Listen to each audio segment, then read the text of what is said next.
voir le son. Bonjour. Je voulais commencer, en fait, je voulais annoncer mon plan de travail, toujours fidèle donc à la méthodologie de l'universitaire. Mais en fait, je n'aurai pas le temps de tout lire, donc je vais essayer de couper un peu. Je voulais parler un peu du début de Fanon en tant que psychiatre, de son arrivée en Algérie, de son militantisme. Bon, je vais peut-être aborder directement, ce sont des choses qui ont été dites plusieurs fois, peut-être le théoricien et l'humaniste.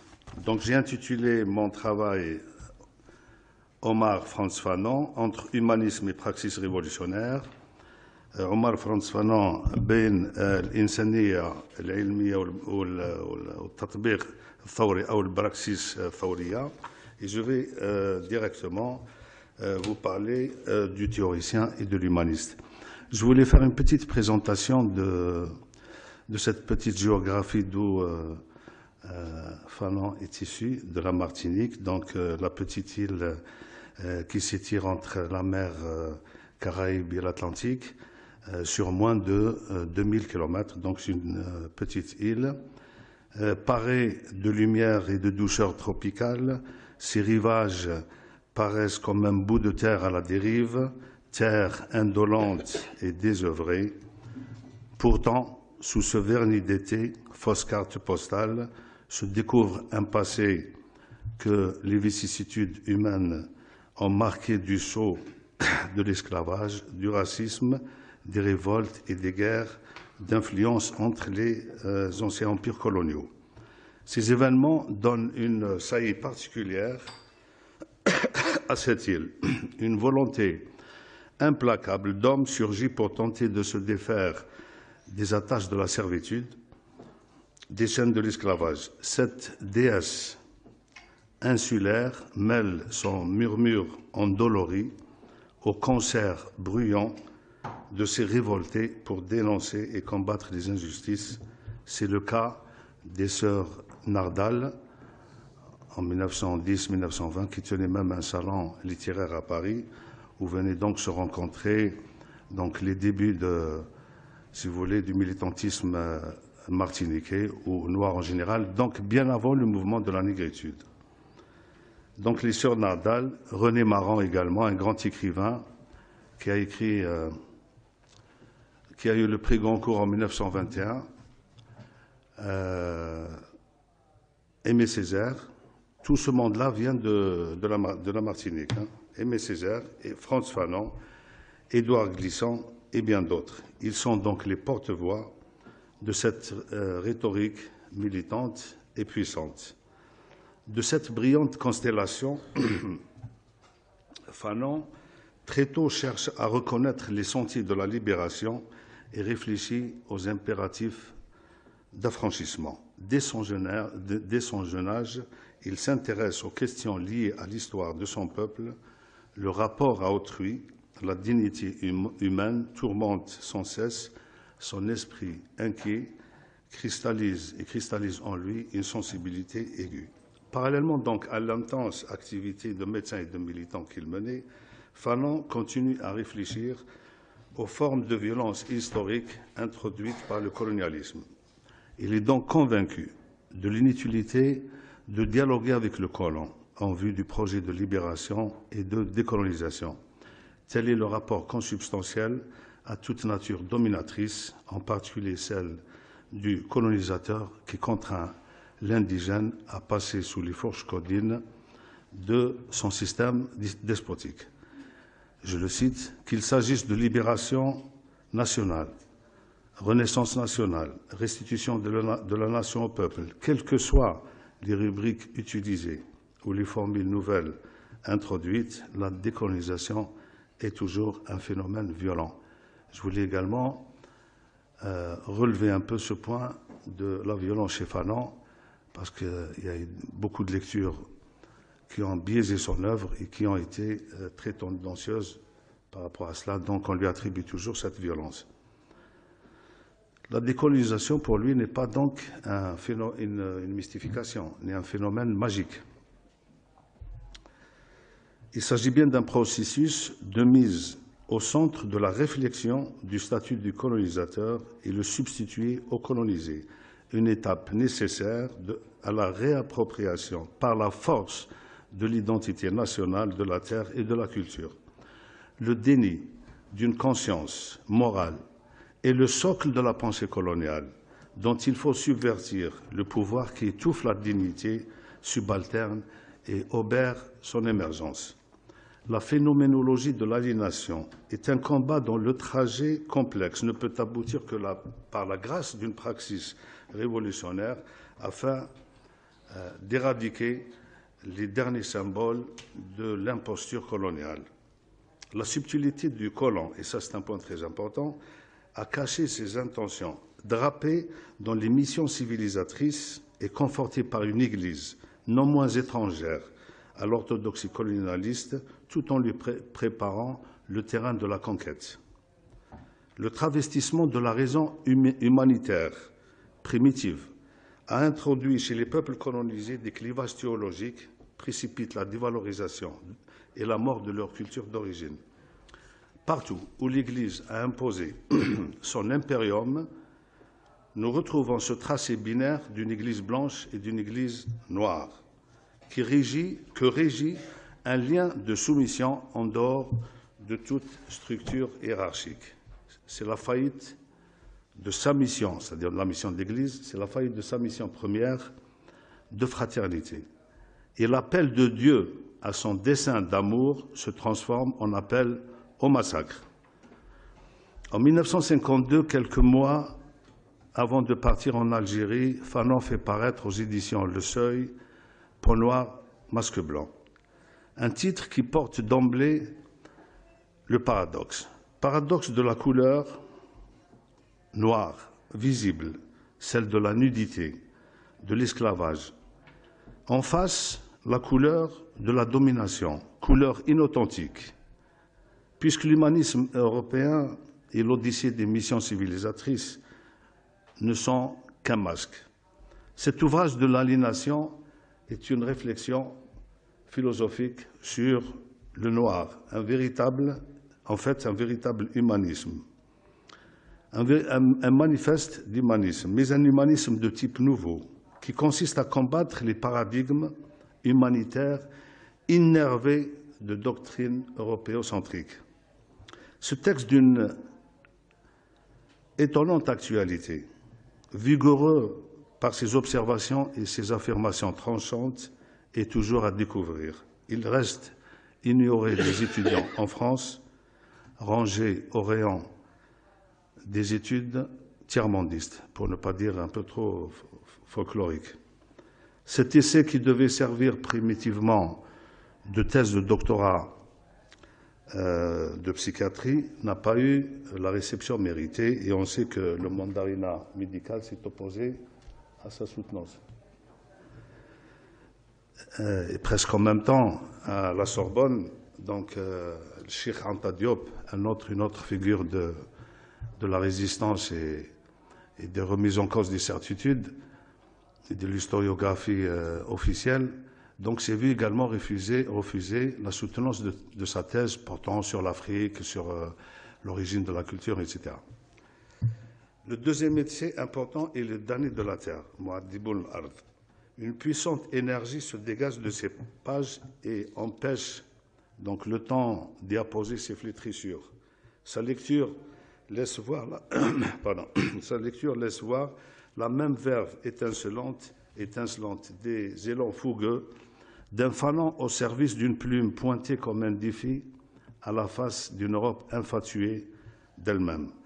Lorsqu'on revisite l'œuvre de Fanon, on ne trouve nulle trace de complaisance. Ce révolutionnaire militant et penseur dépasse le conformisme scolaire.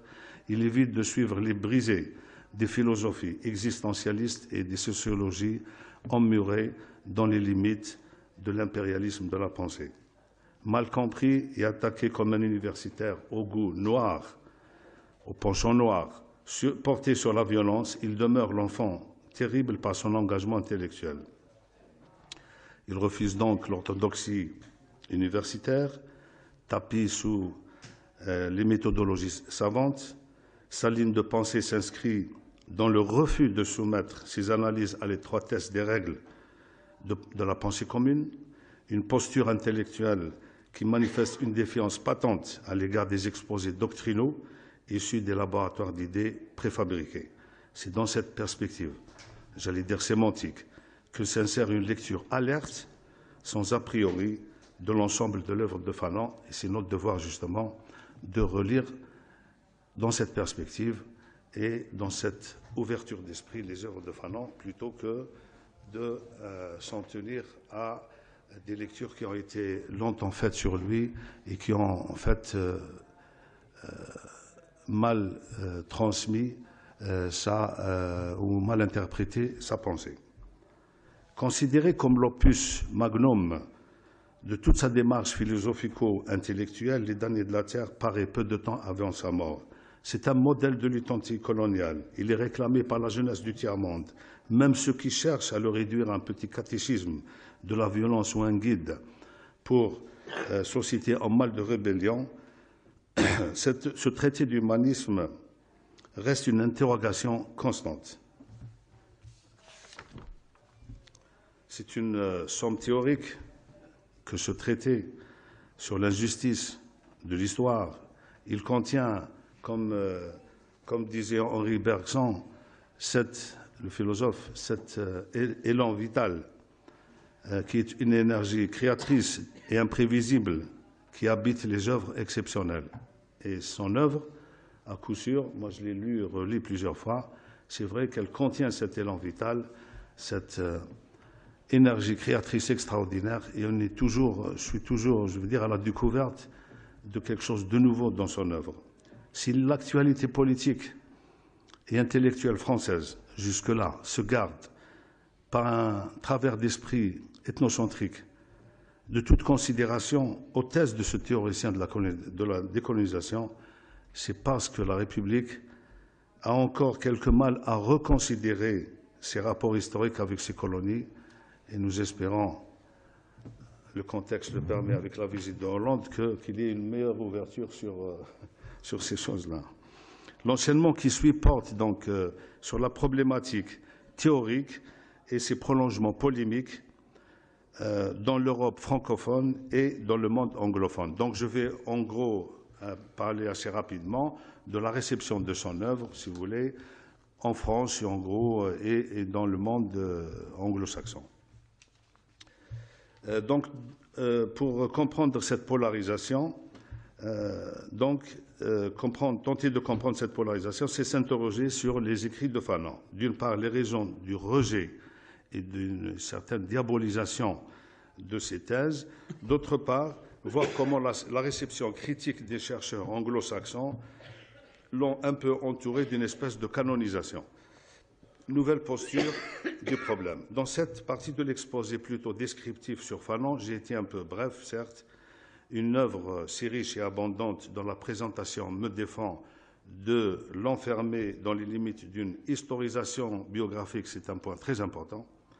Donc, mon analyse évite donc, si vous voulez, de l'inscrire uniquement dans la biographie, dans l'aspect biographique, où la survalorisation pratique porte ombrage à l'attitude, ou plutôt à l'aptitude épistémologique. En effet, l'auteur est psychiatre, praticien, militant sur le terrain, mais un théoricien de surcroît, à la fois écrivain et philosophe. Le terrain de la pratique médicale est loin de servir une aspiration carriériste, ni davantage le terrain de la lutte armée ne constitue pour lui une préoccupation héroïque. L'une et l'autre doivent servir comme posture d'entendement et de dépistage des contingences de l'histoire, d'évaluer l'impact de la domination, de saisir les travers des savoirs anthropologiques et psychologiques. Nous sommes au cœur d'une remise en cause des généalogies des valeurs liées au concept d'humanité, de modernité et d'universalité. Ce point est important parce que toute, si vous voulez, la réflexion de Fanon porte sur cette remise en cause, porte, si vous voulez, sur cette distance, sur cette herméneutique nouvelle, herméneutique de l'histoire, sur cette nouvelle lecture C'est cette distance qui est importante chez lui, et qu'on ne trouve que chez les grands auteurs, que chez les grands penseurs. La figure dominante de la pensée occidentale s'articule autour des valeurs universelles. L'œuvre de Fanon consiste à mettre à nu ce montage et dénoncer la duplicité de la pensée éthique occidentale, universellement proclamée. Pensée assurément fédérée par les paradigmes des différences raciales et des définitions de l'altérité comme infrastructure sous-jacente. Rétif aux références uniques qui forment l'absolu dogmatique du savoir européen, depuis au moins le XVIIIe siècle, Fanon introduit une concurrence, une véritable concurrence intellectuelle et culturelle en déconstruisant toute la prose impériale. Ça aussi, c'est un point important.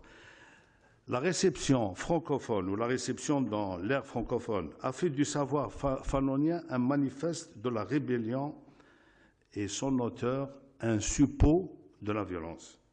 La lecture principalement biographique réservée à son œuvre et l'horizon d'attente du public n'ont pas retenu la dimension théorique et l'élaboration conceptuelle de sa démarche. Le point de vue académique, quant à lui, demeure sous le reliquat d'un passé colonial glorieux, pétri de travers ethnocentriques, tant et si bien que cette recherche sélectionnée et orientée peine à se départir de son embrigadement idéologique. De grandes œuvres n'ont pas de place, ou n'ont pas leur place dans les programmes scolaires. Très peu sont traduites parce qu'elles portent en elles le sceau de l'altérité. À l'opposé, une ouverture sur le monde est nettement perceptible dans l'ère ou dans le monde anglophone, d'expression anglophone. Un grand préjudice que les recherches postcoloniales, je vais avoir quelques résistances et un débat, que les recherches postcoloniales outre-Atlantique tentent de réparer grâce à la pression intellectuelle exercée par des penseurs. Fanon, avec d'autres négros américains, sont les précurseurs dans la radicalisation de la pensée et de l'action. Fanon connaît la culture négro-américaine. Il ne pouvait ignorer le cri des Africains de Thomas Clarkson, 1760-1846, véritable proclamation de guerre en faveur de l'abolitionnisme. Il ne pouvait non plus ne pas avoir lu Âme noire de Webb Dubois, une œuvre majeure de l'idéologie de la Renaissance. Il ne pouvait non plus ne pas connaître Washington, Booker Washington, qui est un grand éducateur et un grand sociologue aussi. Il connaissait également le mouvement d'Harlem Renaissance, un mouvement très important. Donc les influences sont importantes, qui proclament en fait une nouvelle affirmation raciale. Il a lu des écrivains et poètes comme Alain Locke, Claude Mackay, Marcus Garvey, qui est un grand panafricaniste et qui est mort en 1963 au Ghana, donc voilà, à l'occasion de sa visite chez Nkrumah, voilà, c'est ça. Kunti Kullen, je prononce mal un peu l'anglais, Anna Bontemps, Jean Toumer, Longton Hughes, etc.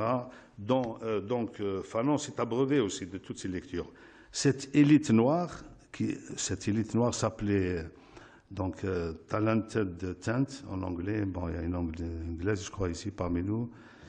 Voilà, qui rejette donc tout projet intégrationniste qui est la forme finale de l'assimilation porteuse du germe de la dissolution. Le paradigme assimilationniste signifie leur disparition. Dans l'ère francophone maintenant, beaucoup de résistances demeurent et on ne semble pas vouloir accepter ce type d'études ni encourager ces projets de recherche. Ces formes masquées de racisme savant sont encore plus actives parmi les intellectuels. Ce qui est encore moins acceptable, c'est le silence de l'intelligentsia française, ce qu'on appelle en gros un peu la French Theory, du moins celle qui occupe le devant de la scène médiatique. Elle règne sur la culture verrouillée pour se protéger des incursions des courants d'idées venant de l'étranger, C'est le cas, je cite quelques-uns, Foucault, Derrida, Lacan, Baudrillard, Deleuze, Lyotard et bien d'autres. Aucun texte, à ma connaissance, et sans défaillance notable, ne les a engagés aux côtés des anticolonialistes. D'ailleurs, on leur a beaucoup reproché cela. C'est un véritable point noir concernant... Sartre n'a pas échappé à ces travers d'esprit, en faisant de Fanon un fils de la violence. La préface qu'il a rédigée, je passe rapidement parce que ça fait polémique un peu, la préface qu'il a rédigée au Damnés de la Terre est enrobée de généralités captieuses, d'une idée assez fausse de la négritude. À sa lecture, on se rend compte de la cordialité paternaliste qui, pour révolter Fanon, l'a poussé à la retirer de la deuxième. Donc, à une chronologie qui définit celle de la sortie du colonialisme. Donc, si vous voulez, cette post-colonialité, si l'on veut, le mot post ne signifie pas, donc, c'est pas une acception dans le temps, hein, c'est pas une temporalité. Mais plutôt, il intègre, donc, la post-colonialité intègre l'histoire en tant qu'altérité. Voilà, ça c'est un point important. Souvent renvoyé, cette altérité qui ont renvoyé toujours à des zones mystérieuses et reléguées. Une approche, donc, c'est une approche de l'histoire comme déconstruction des certitudes. Là, je donne un peu une définition des attitudes postcoloniales, attitudes intellectuelles. Une approche, donc, de l'histoire comme déconstruction des certitudes, mais en même temps, élaboration d'une intersubjectivité au sens où Lévinas l'a défini. Cette tâche ardue est inaugurée par le Palestinien Edouard Saïd, un apatride dont l'expérience personnelle a servi comme avant-garde à une révolution méthodologique et conceptuelle. C'est un discours né de la marge qui parle à l'Occident de géographie de la marge, où la domination de l'autre se perpétue au nom d'une civilisation supérieure. Cet avènement cognitif agit comme un défi et se pose comme une opinion contentieuse. Qu'il s'agisse d'orientalisme ou plus extensivement de la connaissance de l'autre par l'Occident, il a toujours été question d'une destitution morale et physique de l'autre. La lecture des textes littéraires à référence coloniale ou ceux qui ont trait à l'humanité subalterne par des chercheurs anglo-saxons dévoile l'entrelac des complexités. Ces travaux ont conquis le champ social, politique, culturel, le positionnement transdisciplinaire de l'œuvre de Fanon, je ne dis pas pluridisciplinaire, transdisciplinaire de l'œuvre de Fanon, trouve son plein développement au cœur de cette recherche. Ces idées continuent de fournir la matière nécessaire à de nouvelles approches pour relire l'histoire. Il me reste à peu près une page et je finis. Voilà. Je savais que tu allais me... Donc cette position n'est pas sans préjudice, la position de Fanon n'est pas sans préjudice. La mise sous silence de ce biais cognitif dans le champ du savoir, en France particulièrement, par les promoteurs d'une culture conservatrice, atteste leur attachement institutionnel et leur lien organique, au sens gramscien du terme. L'ostracisme qui frappe les cultures et la connaissance non occidentale trouve ses limites au moment où les intellectuels du tiers-monde commencent à douter de la posture cognitive européenne. Enfin, à partir de l'héritage fanonien, et je ne parle pas de la panthéonisation chère à Olivier, donc à partir de l'héritage fanonien, on peut dégager deux axes de réflexion pour finir et synthétiser. Le premier, c'est la capacité de ce théoricien, Fanon, à penser les profondeurs de l'humain, évaluer son ascension vers les limites de l'inhumain dans la sphère d'une contextualisation historique légitimée. Les méthodes d'analyse auxquelles il recourt relèvent de l'observation, de son expérience propre et d'une espèce de subjectivisme non conventionnel. Il n'y a pas cette objectivité que certains scientifiques un peu introduisent, si vous voulez, dans l'observation et dans l'analyse. Lui, il s'implique. Il a vécu en Algérie, il a vécu avec le peuple, il leur a parlé, etc., etc. Donc, tout cela donne à son travail un bien fondé épistémique qui trouve une ample vérification dans la nature des relations entre les vieux empires coloniaux et leurs anciennes provinces. Quand on lit l'œuvre de Fanon, on se demande justement, on est en face d'une espèce de configuration où on peut lire aisément l'histoire des peuples dominés et, si vous voulez, toute la littérature qui est développée et amplifiée par le colonialisme. Le deuxième axe d'orientation est la clarté quasi messianique inscrite dans le questionnement prédictif de l'après-histoire coloniale. Quand on relit son œuvre, on est vraiment étonné par les découvertes sur, par exemple, on peut même les évaluer par rapport à ce qui se passe dans la rue, dans les révolutions arabes, par rapport aux jeunes de quartier dont Alice s'occupe des fois bien, je veux dire, par rapport à toutes ces relations. On peut retrouver, si vous voulez, toute cette problématique. Donc ce deuxième axe, en d'autres termes, quand on relit les pages des damnés, on se rend compte à quel point ça réfléchit. Et il le dit, je le cite, « La libération nationale des pays colonisés dévoile et rend plus insupportable leur état réel.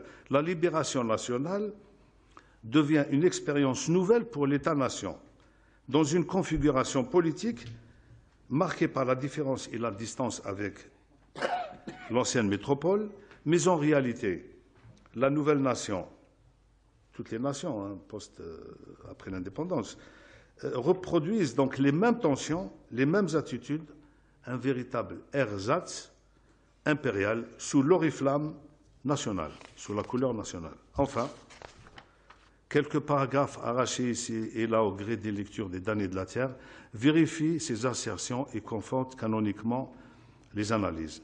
Que dit-il après les indépendances? Nationaliser, dit-il, ne signifie pas ordonner l'État en fonction des rapports sociaux nouveaux dont on décide de faciliter l'éclosion. Je le cite toujours. Nationalisation signifie très exactement transfert aux autochtones des passe-droits hérités de la période coloniale. Oui, c'est extraordinaire comme réflexion. Enfin, je termine, 2 mots. Les thèses de Fanon aujourd'hui font, heureusement, l'objet d'une attention particulière de plus en plus grande, et particulière des chercheurs et même de certains pouvoirs publics. Les différentes manifestations qui lui sont consacrées attestent donc de son passage à une postérité durable. Je remercie donc les organisateurs et tout le monde pour cette auguste rencontre qui m'a permis encore une fois de découvrir sous un jour nouveau l'œuvre de ce maître et faire moi-même œuvre de résistance contre son usure volontaire. Merci.